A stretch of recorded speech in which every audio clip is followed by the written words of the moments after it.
Цэргийн зарлан дууд хуудас хүлээн авсан 18-аас 25 насны Монгол улсын иргэн бүр заасан цаг цугласан газар цэргийн татлагт хамрагдах үүрэгтэй. Баянгол дүүргийн хувьд 1-р ээлжийн цэрэг татлага нийслэлийн оюуны ундраа зохицолбор 96 дугаар сургуульд, харин Чингэлтэй дүүргийн цэрэг татлага нийслэлийн 24 дугаар сургуульд тус явагдаж байна.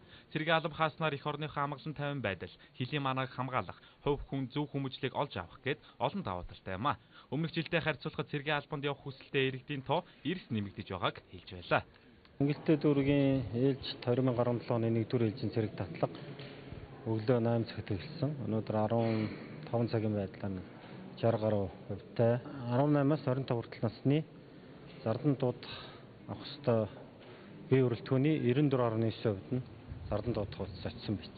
Цэрэг албанд явж байгаа залуучуудад цууч шээс тэгээд дох тэмбүү тэгээд эхо сонографи эхоны үзлэг хийх шийдвэр гаргасан байна.